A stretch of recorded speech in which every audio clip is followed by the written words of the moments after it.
The Holy Koran of the Moorish Science Temple of America, divinely prepared by the noble prophet Drew Ali, by the guiding of his Father God Allah, the great God of the universe, to redeem man from his sinful and fallen state of humanity back to the highest plane of life with his Father God Allah. Chapter 11. Jesus and Bharata, together they read the sacred books. Among the Buddhist priests was one who saw a lofty wisdom in the words that Jesus spoke. It was Bharata Arabo. Together, Jesus and Bharata read the Jewish Psalms and prophets, read the Vedas and Avesta, and the wisdom of Gautama. And as they read and talked about the possibilities of man, Bharata said, "Man is the marvel of the universe. He is a part of everything, for he has been a living thing on every plane of life. Time was when man was not, and then he was a bit of formless substance in the molds of time, and then a protoplast. By universal law, all things tend upward to a state of perfectedness. The protoplast evolved, becoming worm, then reptile, bird, and beast, and then at last it reached the form of man. Now man himself is mind, and mind is here to gain perfection by experience. And mind is so often manifest in fleshy form and in the form best suited for its growth. So mind may manifest as worm or bird or beast or man. The time will come when everything in life will be evolved unto the state of perfected man.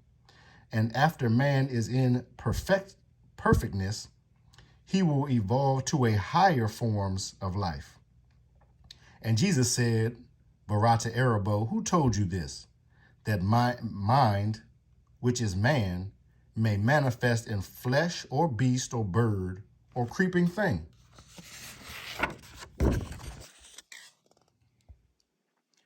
Bharata said, "From time which man remembers not, our priests have told us so, and so we know."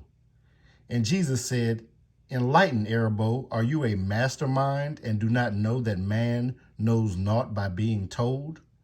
Man may believe what others say, but thus he never knows. If man would know, he must himself be what he knows. Do you remember, Arabo, when you was ape or bird or worm? Now, if you have no better proving of your plea than that the priests have told you so, you do not know, you simply guess. Regard not then what any man has said. Let us forget the flesh and go with mind into the land of fleshless things. Mind never does forget. And backward through the ages, masterminds can trace themselves, and thus they know. Time never was when man was not. That which begins will have an end. If man was not, the time will come when he will not exist. From Allah's own record book we read, the Triune Allah breathed forth and stood 7 spirits his face. The Hebrew called these 7 spirits Elohim. And these are they who, in their boundless power, created everything that is or was. These spirits of the Triune Allah moved on the face of boundless space, and 7 others were, and every other had its form of life. These forms of life were but the thought of Allah, clothed in the substance of their ether planes. Men call these ether planes the planes of protoplast, of earth, of plant, of beast, of man, of angel, and cherubim. These planes, with all their teeming thoughts of Allah, are never seen by eyes of man in flesh. They are composed of substance far too fine for fleshy eyes to see, and still they constitute the soul of things. And with the eyes of soul, all creatures see these ether planes in all forms of life.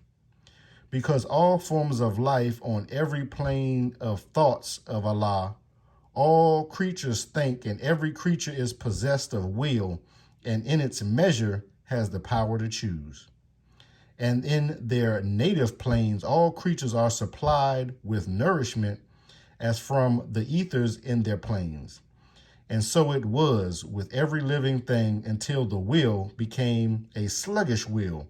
And then the ethers of the protoplast, the earth, the plant, the beast, the man, began to vibrate very slow. The ethers became more dense, and all the creatures of these planes were clothed with coarser garbs of flesh, which men can see. And thus the coarser manifest, which men call physical, appeared. And this is what is called the fall of man. But man fell not alone, for protoplast and earth and plant and beast were all included in the fall. The angels and the cherubim fell not. Their will were never strong, and so they held the ethers of the plains in harmony with Allah.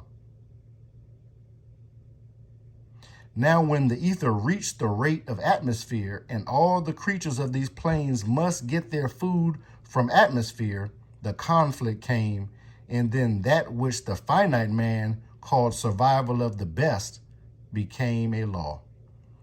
The stronger ate the bodies of the weaker manifests, and here is where the carnal of evolution had its rise.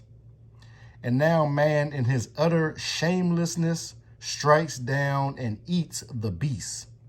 The beasts consume the plant thrives on the earth absorbs the protoplast.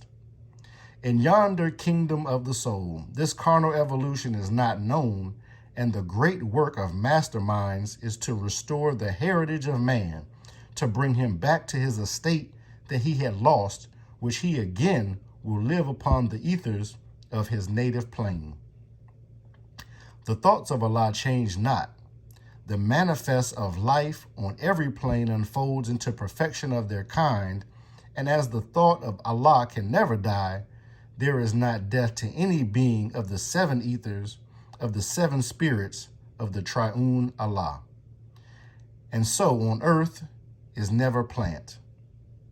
A beast or bird or creeping thing is never man, and man is not and cannot be a beast or bird or creeping thing.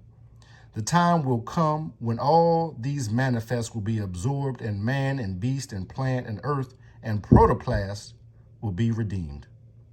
Bharata was amazed. The wisdom of the Jewish sage was revelation unto him. Now, Vidyapati, wisest of the Indian sages, chief of the temple, Kapu Vistu, heard Bharata speak to Jesus of the origin of man, and heard the answer of the Hebrew prophet, and he said, "You priests of Kapavistu, hear me. We stand today upon a crust of time. 6 time ago, a master soul was born who gave a glorious light to man, and now a master sage stands in the temple of Kapavistu.